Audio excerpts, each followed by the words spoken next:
እንኳን አምላክን በሥጋ ለወለደች ለእመቤታችን ለቅድስት ድንግል ማርያም ወርሃዊ መታሰቢያ በዓልና በዚህ ዕለት ታስበው ለሚውሉ ለቅዱሳን አባቶቻችን ወርሃዊና ዓመታዊ በዓል በሰላምና በጤና አደረሳችሁ አደረሰን እያልኩኝ ከዚህ በመቀጠል ከእመቤታችን ቅድስት ድንግል ማርያም ምስጋናዎች መካከል አርጋኖንን እንዲሁም በዕለቱ የሚነበበው ስንክሳር ምስዋክና ቅዱስ ወንጌል እንደየቅደም ተከተሉ አቀርባለሁኝ። አርጋኖን በዕብራይስጥ ማርያም የተባልሽ የተመረጥሽ ድንግል እመቤቴ ማርያም ሆይ አንቺ ደግሞ ለጸሎቴ መጨመሪያ የወርቅ ጽና ሁኚ። መናዬን ባንቺ ወደ ልጅሽ ኢየሱስ ክርስቶስ አቀርብ ዘንድ ካህኑ ዕጣኑን ከወርቅ ማዕጠንት እንዲጨምር እንዲሁም ጸሎቴን ከጆሮሽ ጨምራለሁ። ከአፌ የወጣውንም ቃል ተቀበዩ። በልቡናሽም ያደረ ይሁን። የልቡናሽም ትጋት ወደ ልቦናዬ ትጋት ይሁን። የልቡናሽም ሐሳብ ወደ ልቦናዬ ሐሳብ ይሁን።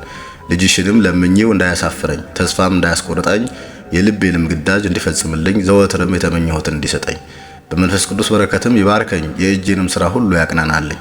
በልቦናዬም የሰው መውደድ ያሳድርብኝ፣ በሰውም ልቦና እኔን መውደድ ያሳድርበት። የእርሱንም ቸርነት በልቤ ይጨምር። በመለኮት ጨው የጣፈጥኩ ያድርገኝ። የጥበብ መብራትንም በልቦናዬ ያብራ። እውቀት መንፈስም ከእኔ ላይ አይራቅ። ይህንን ነገር ከልጅሽ ከወዳጅሽ እሽልኝ። ከክርስቲያን ልጆች ጋር ሁሉ አስማሚኝ። ልጅሽንም ከሚወዱ ሁሉ ጋር በፍቅር በአንድነት አኑሪኝ። ከክፉ ነገር ሁሉ ጠብቂኝ። ከጠላቶቼም ወጥመድ ከአሽክላው አድነኝ። ለጽድቅ መገዛትም የተገዛሁ አድርጊኝ። ከኃጢአት ሸክም ነጻ አድርጊኝ። ኃጢአትን የሚሰራት ሁሉ የኃጢአት ባሪያዋ ነውና። በዕብራይስጥ ማርያም የተባልሽ የተመረጥሽ ድንግል እመቤቴ ማርያም ሆይ በላይ ሰለጥን ዘንድ ሰይጣንን አታሰናብቺው። በምውልበትና በማድርበትም የልጅ ሰራዊቶች የሚሆኑ መላእክት ይጎብኙኝ፣ ከጠላት ጦርነት ያድኑኝ ዘንድ በልጅሽ መስቀል አጥርነት እጠሪኝ።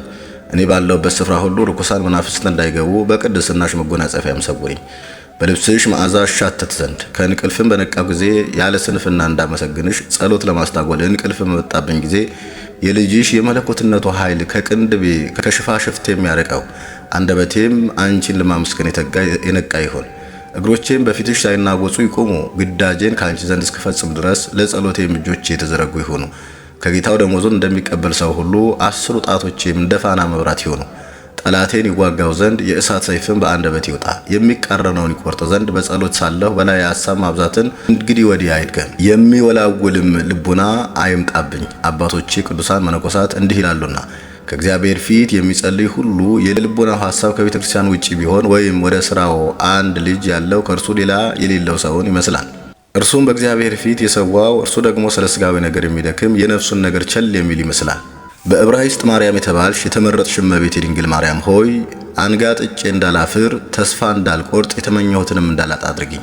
ድንግል ሆይ ለንጽህና መንፈስ ማደሪያ ለበረከትም አዳራሽ አድርጊኝ። ለጸሎት ሰረገላ ለምስጋና መሰላል አድርጊኝ። ድንግል ሆይ ለመጻሕፍት ነገር ማከማቻ መዝገብ ለሃይማኖት ሽቱ ሙዳይ አድርጊኝ። ድንግል ሆይ በየዋህነት የተጌጥኩ በትዕግስትም የተከለልሁ አድርጊኝ። በዕብራይስጥ ማርያም የተባልሽ እመቤቴ የተመረጥሽ ድንግል ማርያም ሆይ ወደ አንቺ የቀረብኩ ወደ ልጅሽም አንድ የሆንኩ አድርጊኝ።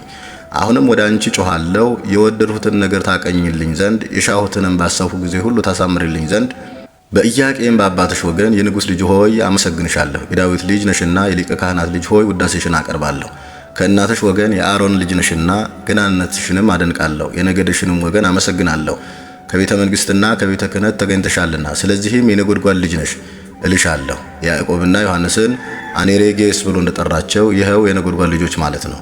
ከቤተ መንግሥትና ከቤተ ክህነት ናቸውና ስለዚህ የነጎድጓድ ልጆች ተባሉ። እኔም የነጎድጓድ ልጅ ነሽ አልሁሽ። የመወለድሽ ድምፅ ወሬ እንደ ነጎድጓድ ድምፅ ይሰማልና ከሁለቱ ከተቀቡት ነገድ በነቢያት አለቃ በሙሴ እጅ ለክህነት ከተቀባው ከአሮን ቤት በሳሙኤል እጅ ለመንግሥትነት ከተቀባው ከዳዊት ዘር ደግሞም የአንበሶች ልጅ ነሽ እልሻለሁ። እንደ አንበሳ ግልገል ጩኸት እንደ ሴትም አንበሳ ድምፅ የልደትሽ ወሬ ይሰማልና አባቱ ያዕቆብ ይሁዳን የአንበሳ ግልገል ብሎታልና ስለዚህም የአንበሶች ልጅ እልሻለሁ። ሰሎሞን እንደተናገረ እንዲህ ሲል ከሊባኖስ ጋራ ነይ፣ ከአንበሶችም ጉድጓድ ወጥተሽ ነይ።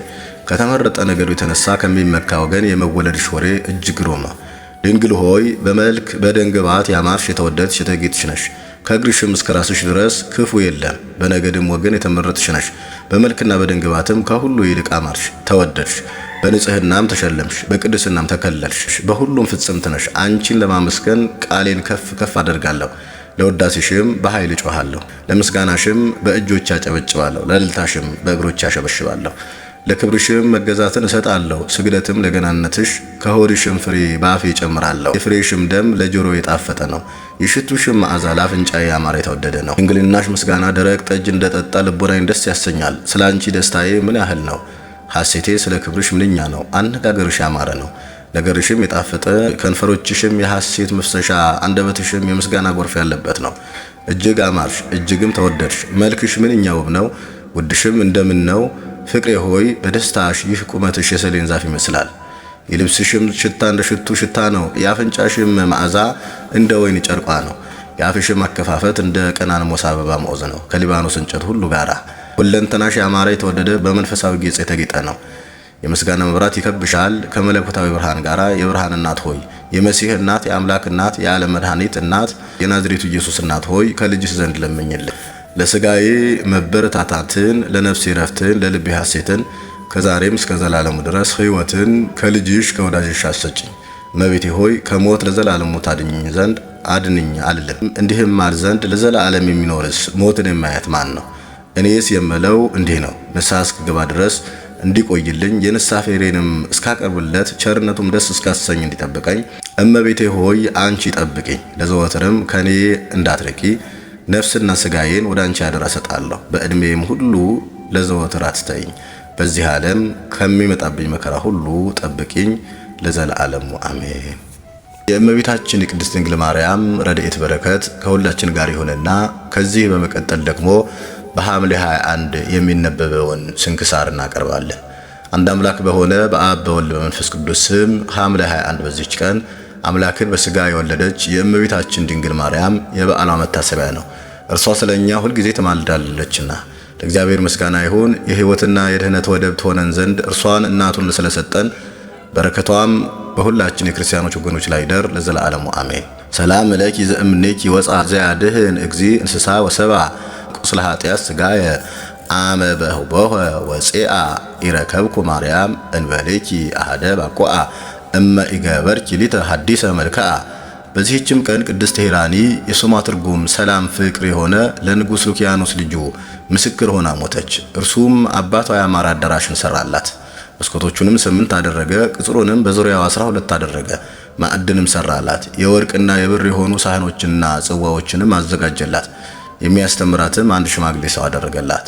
ከዚህ በኋላ በዚያች አዳራሽ ውስጥ አኖራት። የሚያገለግሏትም 3 አገልጋዮችን በእርሷ ዘንድ አድርጎ ደጃፎቿን በላዩ ላይ ዘጋ።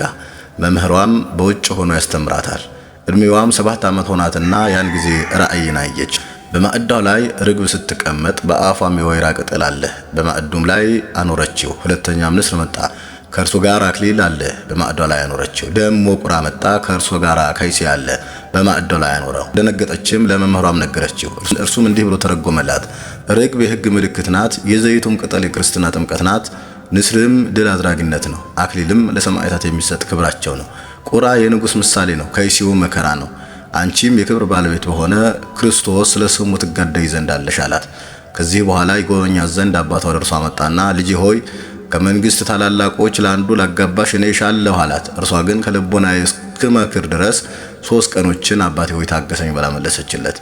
አባቷን በሄደ ጊዜ በጣዖታቱ መሠዊያ ፊት ተነስታ ቆመችና ስለ ጋብቻ የሚሆነውን ይገልጡላት ዘንድ ለመነቻቸው። እነርሱም ምን ከቶ አልመለሱላትም። ከዚህ በኋላ ዓይኖቿን ወደ ሰማይ አቅንታ የክርስቲያን አምላክ ሆይ ወደምትፈቅደው ምራኝ ብላ ጸለየች። ያን ጊዜ የእግዚአብሔር መልአክ መጥቶ እንዲህ አላት፣ እነሆ ነገ ከጳውሎስ ደቀ መዛሙርት አንዱ ወደዚች ሀገር ይመጣል። እርሱም የክርስትና ጥምቀትን ያጠምቅሻል። በማግስቱም የሐዋርያ መጥቶ የክርስትና ጥምቀትን አጠመቃት። በ3ኛውም ቀን እንደቀጠረቻቸው አባቷና እናቱ መጡ። እርሷም እንዲህ አለቻቸው፣ እኔ ሰማይና ምድርን በፈጠረ በሕያው እግዚአብሔር ልጅ በጌታ ኢየሱስ ክርስቶስ የማምን ክርስቲያን ነኝ። አባቷም ሰምቶ በእርሷ ላይ ተቆጣ። ወደ ከተማው መካከልም አውጥተው በጎዳና ላይ እንዲጥሏትና በፈረሶች እግር እንዲያስረግጧት አዘዘ። ወታደሮችም ንጉሥ አባቷ እንዳዘዘ አደረጉባት። ግን ምን ክፉ ነገር ከቶ አልደረሰባትም።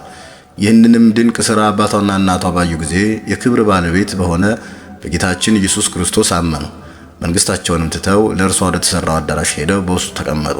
በጎረቤታቸውም ያለ ንጉሥም ዜናቸውን በሰማ ጊዜ ወደ እርሳቸው መጥቶ ወደ መንግስታቸው እንዲመለሱ ነገራቸው። እነርሱም አልፈለጉም። እርሱም መንግስታቸውን ያዘ። ቅድስት ሄራኒንም ይዞ አሰቃያት። ከዚያም አንበሶችን እባቦችን በላዩ አሰደደ። ምንም አልቀረቧትም። ሁለተኛም በመጋዝ መገዛት። በአንገቷም ውስጥ ታላቅ ድንጋይ አስሮ ከባህር ጣላት። የክብር ባለቤት ጌታችንም ከዚህ ሁሉ አድኖ ያለ ጥፋት በጤና አስነሳት። ከዚህ በኋላ እርሷን ያጠመቀ ሐዋርያን አባቷ ጠርቶ ከቤተሰቦቹ ሁሉ ጋር ተጠመቀ። ቁጥራቸውም 300 ሆነ። ከዚህ በኋላ ከሃዲው ንጉሥ ኑማሪያኖስ የቅድስት ሄራኒን ዜናዋን ሰማ። ወደ እርሱም አስቀርቦ ቀላኒካ ወደሚባል አገር ወሰዳት። በዚያም ጽኑ ስቃይን አሰቃያት። በበሬ አምሳል በተሰራ የነሐስ በርሜል ውስጥ ዘጋባት። ክብር ባለቤት ጌታችንም ያንን በሬ ሰብሮ ቅድስት ሄራኒን ያለ ጥፋት በጤና አወጣት። ከዚህ በኋላ ኑማሪያኖስ ሞቶ በእርሱ ፈንታ ሳፎር ነገሰ። እርሱም የቅድስት ሄራኒን ዜና በሰማ ጊዜ ወደ እርሱ አስቀርቦ በእጁ ውስጥ ባለ በታላቅ ጦር ወጋትና ነፍሷን አሳለፈች። የክብር ባለቤት ጌታችን ኢየሱስ ክርስቶስም ከሞት አስነሳት። ንጉሥ ሳፎርን ባየ ጊዜ እጅግ አደነቀ፣ ሰገደላትም። በጌታችን ኢየሱስ ክርስቶስም አመነ። ከእርሱም ጋር ከአገር ሰዎች ብዙ ወገኖች አመኑ። ቁጥራቸውም 31,000 ሆነ። ከዚህም በኋላ በዚያች አዳራሽ ውስጥ አባቷና እናቷ አረፉ። እርሷን ግን አምላካዊት ኃይል ተሸከመቻት። ወደ ኤፌሶን አገርም አደረሳት። በዚያም ታላላቅ የሆኑ ድንቆች ታምራትን አደረገች። በፋርስ ነገስታት፣ በመቄዶንያ፣ በቀላኒካና በቁስጥንጥንያ ነገስታት ፊት በጌታችን ኢየሱስ ክርስቶስ ስም ከመሰከረች በኋላ ወደ ወደደችው ክርስቶስ ሄደች። የድልና የሰማዕትነት አክሊልንም ተቀበለች። ለእግዚአብሔር ምስጋና ይሁን፣ እኛንም በጸሎቷ ይማረን፣ በረከቷም ከኛ ጋር ይኖር ለዘለዓለሙ አሜን። ሰላም ለሄራኒ ከመትርጓሚሁ ለስማ ምስጢረ ጥምቀት ዘርየ ታምሳለ ዕፀ ዘይት በነዋማ ሰው በነጸሮ ኪያሃ በጽንዓ ሃይማኖት ቀዊማ ወሱበ ኢከይለ ሙቃሄ በእግረ ፈረስ ያህመማ አሰረ ዚአሃ ተለው አቡሃ ወእማ ዘአቅረብኩ ማህሌተ አዘኪርያ ኢላፈ ምለተ ጸምዱ ከዘልፈ ለላ አነብብ ተወከፍ ዘንዴቴ መጽሐፈ ተረሳይ ከግዚኦ ጸሪቀ መበለት ኩፈ ምላቡ ቦላን ዘተርፈ ነቢያት ቅዱሳን ወሐዋርያት ሰባኪያን ሰማዕት ወጻድቃን ወመላእክት ትጉሃን ደናግል አዲ ወመነኮሳት ሄራን ባርኩ ባርኮ ጉባኤ ዛቲ መካን እስከ አረጋዊ ልሂቅ ወንዑስ ሕፃን ለዘ ጸሐፎ በክርታስ ወለዛ ጸሐፎ እንዘ ይደርስ ለዛ አንበቦ ወለዘ ተርጎሞ በልሳን ሐዲስ ወለዘ ሰምዐ ቃሎ በእዝነ መንፈስ በጸሎተ እሙ ማርያም አራቂተ ኩሉም ባይስ ህቡረ ይመሐረነ ኢየሱስ ክርስቶስ። የተወደዳችሁ እግዚአብሔር ቤተሰቦች፣ የእናታችን የቅድስት ድንግል ማርያም አስራት ያደራ ልጆች፣ ከዚህ በመቀጠል ደግሞ በሐምሌ 21 በቅዳሴ ሰዓት የሚሰበከውን ምስባክና ቅዱስ ወንጌል እናደምጣለን። ብፁዕ ዘይሌቡ ላዕለ ለንዳይ ወምስኪን እምዕለት ኪት ያድህኖ እግዚአብሔር ያቅቦ ወያሃይዎ ወያበጽኦ ዲበ ምድር። ብፁዕ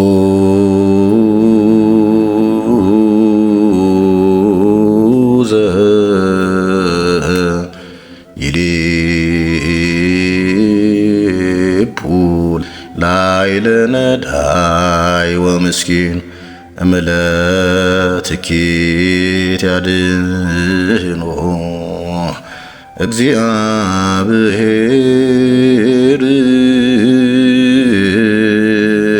እግዚአብሔር ያቅቦ ወያሃይዎ ወያበጽኦ ዲበ ምድር።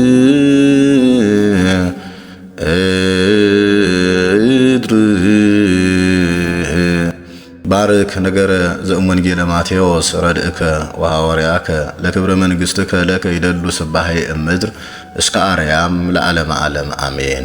የቅዱስ ማቴዎስ ወንጌል ምዕራፍ 19 ቁጥር 1 እስከ 16 ያለው ኃይለ ቃል እንዲህ ይላል። ኢየሱስም ይህን ነገር ከፈጸመ በኋላ ከገሊላ ሄዶ ወደ ዮርዳኖስ አውራጃ ወደ ዮርዳኖስ ማዶ መጣ። ብዙ ሕዝብም ተከተሉት፣ በዚያም ፈወሳቸው። ፈሪሳውያንም ወደ እርሱ ቀረቡና ሲፈትኑት ሰው በሆነው ምክንያት ሁሉ ሚስቱን ሊፈታ ተፈቅዶለታልን አሉት። እርሱ ግን መልሶ እንዲህ አለ፣ ፈጣሪ በመጀመሪያ ወንድና ሴት አደረጋቸው ዓለም። ስለዚህ ሰው አባቱንና እናቱን ይተዋል፣ ከሚስቱም ጋር ይተባበራል፣ ሁለቱም አንድ ሥጋ ይሆናሉ የሚለውን ቃል አላነበባችሁምን? ስለዚህ አንድ ሥጋ ናቸው እንጂ ወደፊት ሁለት አይደሉም። እግዚአብሔር ያጣመረውን እንግዲህ ሰው አይለየው። እነርሱም እንኪያስ ሙሴ የፍችዋን ጽሕፈት ሰጥተው እንዲፈቷት ስለምን አዘዘ አሉት። እርሱም ሙሴ ስለ ልባችሁ ጥንካሬ ሚስቶቻችሁን ትፈቱ ዘንድ ፈቀደላችሁ፣ ከጥንት ግን እንዲህ አልነበረ። እኔ ግን እላችኋለሁ ያለ ዝሙት ምክንያት ሚስቱን ፈቶ ሌላይቱን የሚያገባ ሁሉ ያመነዝራል፣ የተፈታችይቱንም የሚያገባ ያመነዝራል አላቸው። ደቀ መዛሙርቱም የባልና ሚስት ሥርዓት እንዲህ ከሆነ መጋባት አይጠቅምም አሉ። እርሱ ግን ይህ ነገር ለተሰጣቸው እንጂ ለሁሉ አይደለም። በእናታቸው ማኅፀን ጃንደረቦች ሆነው የተወለዱ አሉ፣ ሰውም የሰለባቸው ጃንደረቦች አሉ። ስለ መንግሥተ ሰማያትም ራሳቸውን የሰለቡ ጃንደረቦች አሉ፣ ሊቀበለው የሚችል ይቀበለው አላቸው። በዚያን ጊዜ እጁን እንዲጭንባቸውና እንዲጸልይ ሕፃናትን ወደ እርሱ አመጡ። ደቀ መዛሙርቱን ገሰጿቸው። ነገር ግን ኢየሱስ ሕፃናትን ተዋቸው፣ ወደ እኔ የሚመጡ ዘንድ አትከልክሏቸው፣ መንግሥተ ሰማያት እንደነዚህ ናትና አለ። እጁንም ጫነባቸውና ከዚያ ሄደ። ይቀልል ህልፈተ ሰማይ ወምድር እምትደቅ አሐቲ ቃል እምኦሪት ወእምነቢያት። ከኦሪትና ከነቢያት አንዲት ቃል ከምትወድቅ የሰማይና የምድር ቢያልፍ ይሻላል አለ ጌታ ለደቀ መዛሙርቱ። አነሳስቶ ላስጀመረን አስጀምሮም ላስፈጸመን ለልዑል እግዚአብሔር ክብርና ምስጋና ይሁን፣ አሜን።